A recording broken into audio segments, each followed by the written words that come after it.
Hello children, welcome to my class. This is chapter 14 Baswa's farm. यह chapter 14 है बासवा का खेत. ठीक है, तो चलिए हम इस चैप्टर को शुरू करते हैं. Open your book and listen to me. I am Baswa. My father is a farmer. मैं बसवा हूँ, मेरे पिता एक किसान हैं. I am बसवा, ध्यान से सुनिए, मैं बसवा हूँ. My father is a farmer, मेरे पिता एक किसान हैं. फार्मर मीन्स किसान. We live in Velvenika village in Karnataka. हम कर्नाटका का एक गांव है वेलवेनिका, उसमें रहते हैं. ठीक है बच्चों. It is the month of July, यह जुलाई का महीना है. Like every year Appa my father is preparing the field to sow the onion crop. Like every year, हर साल की तरह अप्पा, वो अपने पापा को अप्पा बोलते हैं, तो हर साल की तरह अप्पा यानी मेरे पिता प्रिपेयरिंग तैयार कर रहे हैं द फील्ड, खेत को, to sow the onion crop. So यानी बोने के लिए, ओनियन क्रॉप मतलब प्याज की फसल. तो हर साल की तरह उसके जो पिता हैं वो खेत को तैयार कर रहे हैं. कोई भी फसल लगाने से पहले खेत को तैयार किया जाता है ना बच्चों, तो वो खेत को तैयार कर रहे हैं, उसमें वो प्याज की फसल लगाएंगे. There are so many things to be done, बहुत सारी चीजें करनी है. एट दिस टाइम, अभी के समय में. टू हेल्प हिम, उनकी मदद के लिए. I too go to the field with Appa, उनकी मदद करने के लिए मैं भी अप्पा के साथ खेत में जाता हूँ. In the last few days appa has been using the khunti, और कुछ दिनों से अप्पा जो है, पिछले कुछ दिनों से अप्पा खुंती का यूज करते हैं. खुंती यानी एक लोहे का रॉड होता है, उससे मिट्टी को कोड़ते हैं, खोदते हैं, तो उसका इस्तेमाल कर रहे हैं. लूजन it and make it soft, वो खुंती का इस्तेमाल करके मिट्टी को खोदा जाता है और उसको ढीला किया जाता है, तब उसमें बीज डाला जाता है. तो आजकल उनके पिता जो हैं वो खुंती का इस्तेमाल करके मिट्टी को कोड़ रहे हैं, उसको ढीला कर रहे हैं और उसको मुलायम कर रहे हैं ताकि उसमें प्याज की फसल लगा सकें. तो अब नेक्स्ट पेज में आते हैं. ठीक है, और आपको समझ में आ रहा है तो मुझे लाइक और सब्सक्राइब करके बच्चों शो कीजिए कि आपको मेरी पढ़ाई समझ में आ रही है, और मुझे अच्छा लगेगा और आपको भी नए चैप्टर्स मिलते जाएंगे. ओके, तो चलिए अगले पेज में आते हैं. Sowing the seeds. This year also my father will sow onion seeds in the field. इस साल भी मेरे पिता खेत में प्याज के बीज लगाएंगे. The bullocks will pull the कुरीज and Appa will walk behind them. जो हल होता है ना, वो बैल के पीछे लगा जाता है, तो उसके जो बैल हैं दोनों, उसके पीछे में वो हल लगाया जाता है, और अप्पा जो है वो बैल जो है वो हल को आगे आगे चल के खींचती है, और पीछे पीछे उसके जो पिता हैं वो चलते हैं उसको पकड़े हुए हल को. स्प्रिंकलिंग द सीड्स, उसका जो कोना है उसको छीट हल के जैसे जैसे हल आगे बढ़ता है उसमें वो बीज छीटते हुए आगे बढ़ते जा रहे हैं. I would also like to do this, मुझे भी ऐसा करना अच्छा लगता है.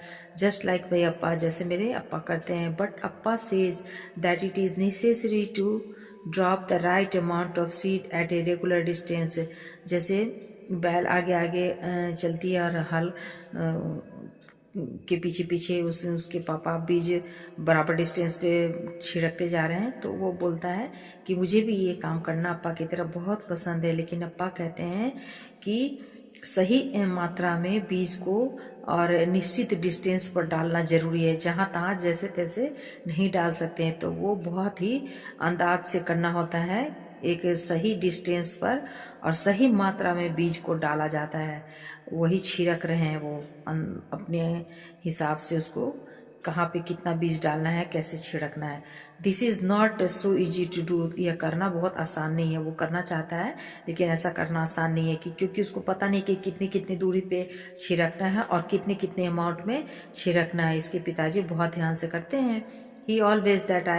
ही सेज, वो कहते हैं that I may drop too many seeds at one place. वो कहते हैं कि मैं एक जगह पे बहुत सारे बीज डाल देता हूँ। I must wait till I am little older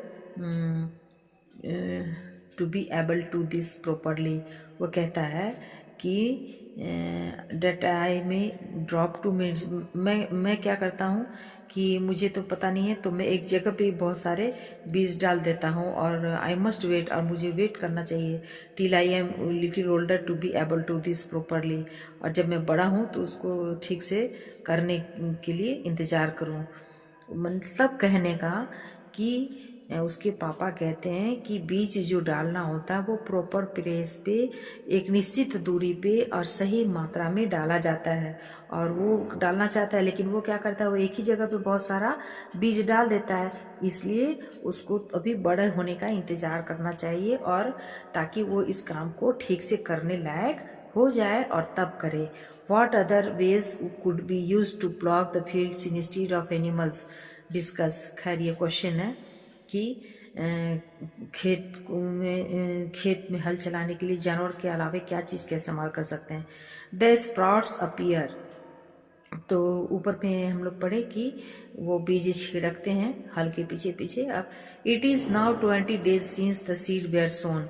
अब 20 दिन हो गए हैं उसके पिताजी को बीज छिड़के हुए, तो अब उसमें से थोड़े थोड़े से सीड में से निकलना शुरू हो गया है plant. The onion plants have started to sprout. अब उसमें जो प्याज के बीज डाले गए थे उसमें अंकुर निकलना शुरू हो गया है। कोई भी बीज डालते हैं तो उसमें सबसे पहले हरा हरा अंकुर निकलता है, तो वो निकलना शुरू हो गया है। Along with onion plants weeds have also come up. और प्लांट के साथ साथ कुछ वीड्स भी निकल गए हैं। वीड्स क्या होता है, खरपतवार होता है बच्चों। कोई भी खेत में अगर जाइएगा तो देखिएगा जहाँ फसल लगा होता है किसी भी चीज़ का फसल, तो उसके साथ साथ कुछ जंगली पौधे भी निकल जाते हैं, उसको वीड्स कहते हैं। तो वो सभी निकल जाते हैं, तो जो किसान होते हैं वो सप्ताह सप्ताह में उसकी सफाई करते हैं। जब प्लांट्स जैसे जैसे बड़ा होता जाता है उसको निकाल के जो एक्स्ट्रा चीज होता है वो फेंक देते हैं। Weeds grow in fields and gardens without being planted. कुछ जो सीड्स होते हैं वो बिना, कुछ जो पौधे होते हैं वो बिना बोए ही अपने आप निकल जाते हैं। Appa says that we must remove the weeds so that they do not take up all the water and fertilisers. जैसे अभी मैंने बताया कि कोई भी पौधा लगाया जाता है तो उसके साथ साथ कुछ खरपतवार भी, जंगली पौधे भी अपने आप निकल जाते हैं, बिना लगाए ही निकल जाते हैं। तो उसको निकाल कर साफ किया जाता है ताकि पौधे में जो पानी और फर्टिलाइजर डाला जा रहा है वो बट नहीं जाए, है ना, वो खरपतवार में ना चला जाए। जैसे मान लीजिए कि एक प्लांट का खाना है, उसमें डाला जा रहा है प्लांट और पानी, प्लांट और खाद, और उसमें पतवार जंगली पौधे चारों तरफ रहेंगे तो वो सब उसमें बट जाएगा। तो जो पौधा है उगने वाला उसको पर्याप्त मात्रा में पानी और खाद नहीं ना मिलेगा। तो इसलिए वो क्या करते हैं कि वो किसान लोग कि उसको जो फालतू निकल आता है पेड़ पौधा उसको वो निकाल कर फेंक देते हैं ताकि जो पानी है और खाद है वो प्रॉपरली उस खास प्लांट को ही जाए। If there are too many weeds then the onion plants will not be healthy. अगर मान लीजिए कि कोई प्याज की खेती कर रहा है या किसी भी चीज़ की कर रहा है और वहाँ पे बहुत सारे खरपतवार हैं, उसको नहीं निकाल के फेंका जाएगा तो जो प्लांट होगा किसी भी चीज़ का, यहाँ पे ओनियन का प्लांट है, अगर उसका नहीं निकाला गया उसके अगल बगल का तो वो प्लांट अच्छा ग्रो नहीं होगा, हेल्दी ग्रो नहीं होगा, है ना, बड़ा नहीं होगा, खिला खिला नहीं होगा। तो कोई भी जो प्लांट होता है वो हेल्दी हो इसके लिए खरपतवार को निकाल फेंका जाता है। Amma, uncle and I we all help appa to take out the weeds. तो जब पौधे बड़े होने लगते हैं तो अम्मा, उसकी माँ, चाचा और मैं सब मिलकर ये जो खरपतवार है उसको निकालते हैं। आप समझ रहे हैं, आप खरपतवार जो प्लांट के साथ बिना उगाए पौधे जंगली उग जाते हैं उसको कहते हैं वीड्स। तो वो सब अपनी मम्मा और चाचा के साथ मिलकर वो सब मिलकर निकालते हैं। ग्रोइंग प्लांट्स, बढ़ते हुए पौधे। I am happy to see the plants growing, मुझे बहुत अच्छा लगता है बढ़ते हुए प्लांट को देखने में, वो या उसको मैं देख के बहुत खुश होता हूँ। They are tall enough to reach my knees, और वो बहुत बड़े हो गए हैं, घुटने तक आ गए हैं। The leaves have started turning yellow and drawing up, और जो पत्ते हैं वो अब पीले होने लगे हैं, सूखने लगे हैं। This means that the onions are ready to be taken out, तो उसके जो पत्ते हैं वो बड़े हो गए हैं, घुटने तक आ गए हैं और पीले भी होने लगे हैं। तो इसका मतलब यह है कि जो ओनियन है वो अच्छी तरह से तैयार हो गया है, अब उसको बाहर निकालना चाहिए। ठीक है बच्चों। Do you know why every one at home will have to work to take the onion cutter, सब हर आदमी को अपने घर में सबको प्याज निकालने के लिए घर पे काम करना पड़ता है। It is important that this should be done at the right time, हम लोग सबको प्याज निकालने वाला काम करना पड़ता है, क्योंकि ये बहुत ज़रूरी है कि जब पौधा पक गया हो, पूरा तरह से तैयार हो चुका हो, तो वो सही समय पे निकाला जाए। इसलिए हम लोग सबको इस काम में लगना पड़ता है। अम्मा, अम्मी, काका एंड छोटी माँ विल डू इट टुगेदर, मतलब सब लोग मिल के अब करते हैं, ताकि जरा भी देर नहीं हो। देर होने पे फसल बर्बाद हो जाता है। इसलिए जब फसल तैयार हो जाता है बच्चों अच्छी तरह से, तो सब लोग मिल के, चाचा चाची, मम्मी पापा, सब मिल के वो लोग एक साथ निकालते हैं, ताकि फसल सही समय पे निकले। सही समय पे निकलना बहुत ज़रूरी होता है।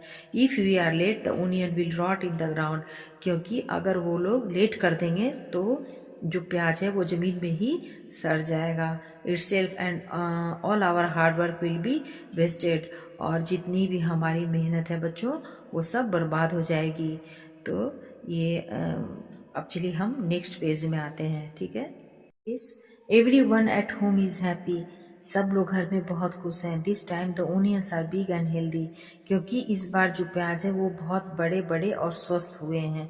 अम्मा and aunty use the ligi to cut the dried leaves, अम्मा और जो आंट हैं वो एक तरह का मशीन, ये हथियार होता है, वो यूज़ करती हैं इसको काटने के लिए। क्या? सूखे पत्तियों को प्याज के काटने के लिए। From the top of the onions, onion के ऊपर से जो सूखे पत्ते हैं वो काट कर हटाने के लिए। द इलगी is sharp and you have to be careful not to cut your fingers, और वो जो काटने वाला होता है ना, वो बहुत आसान सावधानी से करना पड़ता है। प्याज से पत्तियों को अलग सावधानी से हटाना पड़ता है इलगी के जरिए, क्योंकि ना उससे हाथ कटने का डर रहता है, वो बहुत ही नुकीला होता है। Appa and uncle fill the sacks with onions, उसके बाद जब प्याज के ऊपर वाले जो सूखे पत्ते होते हैं काट के हटा दिए जाते हैं, तो फिर अप्पा और मेरे जो चाचा हैं वो बोरे में प्याज को भरते हैं। सैक यानी बोरा, तो बोरे में प्याज को भरते हैं। अप्पा वे मतलब माँ चाची जो हैं वो काट के डंठल को से अलग कर देती हैं, पत्तियों से अलग कर देती हैं प्याज को, सूखे प्याज पत्तियों को हटाकर, और फिर उसके जो पापा और अंकल हैं वो उसको बोरे में भरते हैं सूखे प्याज को। और Appa will take them in a truck to sell in the big market, फिर अप्पा उसको बोरे से भरे प्याज को ट्रक में भरकर मार्केट में बेचने जाते हैं। तो कैसा लगा बच्चों? आपको जरूर समझ में आया होगा। समझ में आया तो लाइक और सब्सक्राइब करना नहीं भूलिए। थैंक यू बच्चों, लव यू ऑल।